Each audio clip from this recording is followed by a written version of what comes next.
All right, leaving the Angel of Shavano campground here. Gonna try to summit 2 14ers today. Kabosh Peak, Mount Shavano. Just saw a male moose about 100 feet off to the right. Typical sighting though in these areas. Heard there's a family out here. That looked like that was a male though. Heard there was mom and babies as well. So give them space. Don't see them charging, so be on the lookout. They like these high alpine ponds and water meadows. Oh, there's some elk poop right there. Talking about elk charging people in Estes Park. They kind of act like moose, except they're not as big. Wow. All right, so happy solstice. Summer solstice of those of you in the northern hemisphere, I believe. What is it, June 19th, June 20th, babe? 2024. Mount Washington thoughts. Well, I consider it a kind of a rough day. It's a really tough race for me, really painful. And yeah, I got 11th place, I guess second in my age group, but 109.20 something, I think. So whoever won the contest, they were only about 10 seconds off. I'll ship to you international. Congrats on that. Thanks for everyone who entered. And yeah, I was hoping to run a time quite a bit faster than that. I know a lot of you predicted a time that was faster than that, but you know, it was a tall order.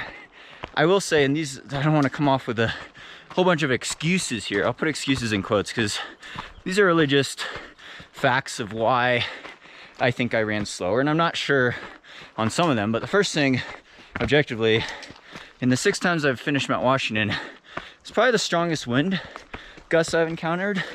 There's always wind up there. That's par for the course for Mount Washington. But you know, 40-mile-an-hour wind gusts, below freezing wind chill. Temperature wasn't an issue, it was nice and cool, but the wind gusts, of course, slowed everyone down. By how much? I don't know.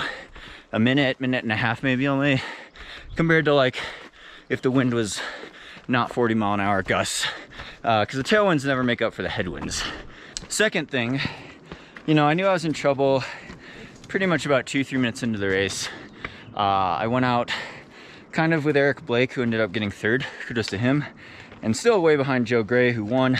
Congrats, Joe, for getting your 8th title there. That's a record of wins for the men, I believe. But yeah, I got dropped.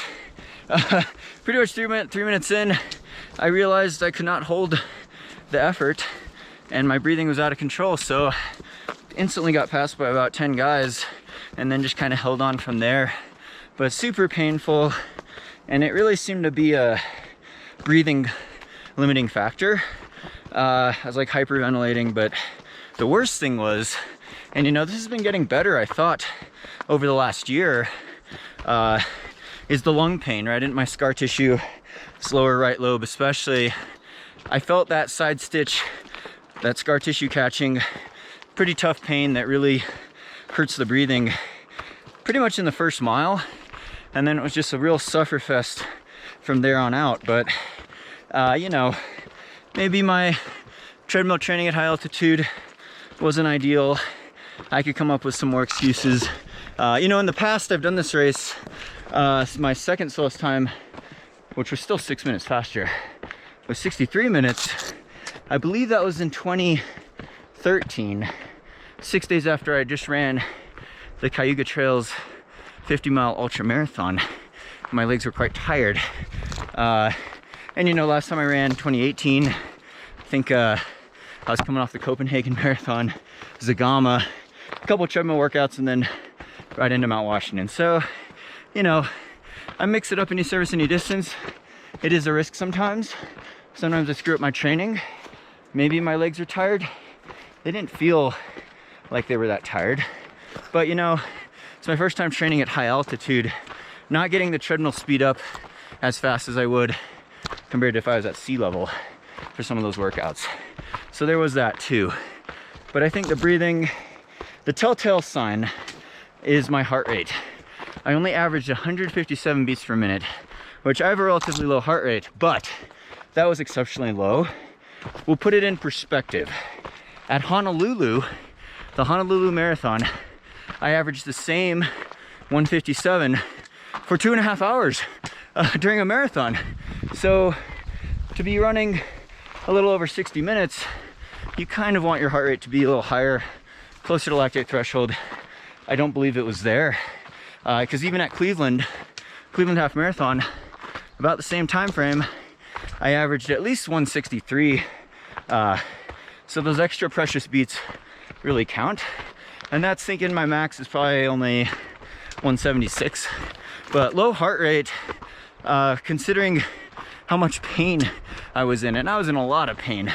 I was trying to hold on for dear life, maintain my position. And you know, the tough thing, those guys in the top 10, saw them all strung out in front of me.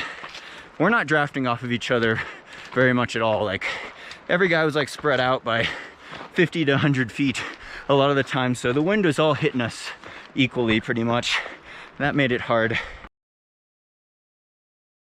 The 2012 winner with another strong performance, Sage Canaday from Colorado. Matt Rabasco, Worcester, Massachusetts, and Big. But enough excuses. It was a disappointment. I want to improve, hopefully, my breathing mechanics, because if I could pull out a higher heart rate, I could run with more power and run faster, hopefully, and just be better. But I'm working on the breathing. Been having some issues with my upper back, lower back that may contribute. And you know, I was extra nervous going into Mount Washington. Like, it was a race that means a lot to me. It was special to be back there. It's the first race, I said, where I'm comparing my time directly in an event since my pulmonary embolism. So it was a tough pill to swallow, but you know, I am getting older too, so that probably doesn't help.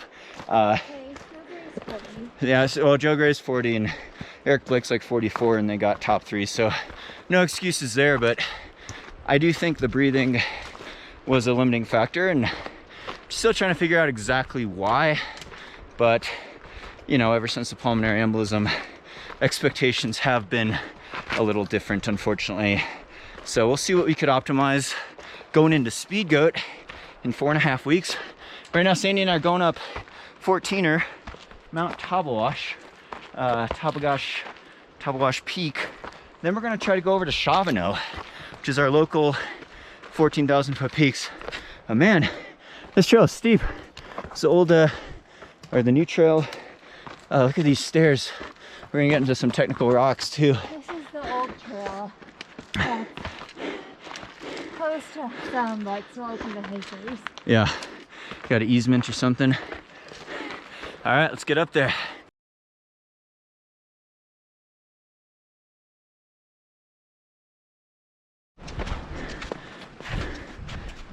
Yep, quite a bit of snow still. Should be making that ridge line though, way up there where it's rocky. But yeah, I'll finish the vlog down here with the Mount Washington recap, just because it's less windy. We'll get you some summit views. But yeah, I don't want to be making a bunch of excuses, but really was a bit disappointed, of course, with the time and place at Mount Washington, and how my breathing felt. Just, you know, the heart rate should not be the same as a full marathon when you're running for like half the time, especially on an intense hill climb. And I did feel like I was pushing myself and pacing myself appropriately. Just, you know, if the heart rate's only at 88%, you're just not getting that power. So could have been from leg fatigue, not enough specific training, but could also just be the altered lung mechanics and breathing. I'm going to be working on that, as well as my core strength and some form changes. More on that later, but really thanks to everyone for all their support, especially all the comments on here and Instagram. I'm on Instagram, by the way, at Sage Canaday.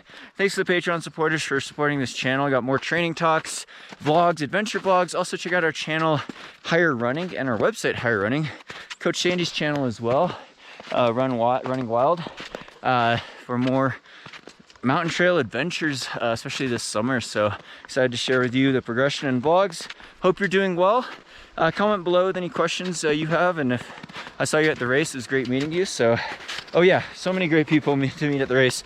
Thanks to the B-roll footage I gave them credit there, but really cool group of people that I met at Mount Washington, and so really appreciate the pictures, the media, and the video clips, and for just saying hi or cheering me on. If you're out there watching, it's a fun, special atmosphere, unique race, and just honored to be back, but do want to improve again and try to overcome some of these breathing challenges that I feel like have been limiting me. But up next, we got Speed Goat 50K, so subscribe, like these videos if you like them, and stay tuned for more VO2 Max Productions.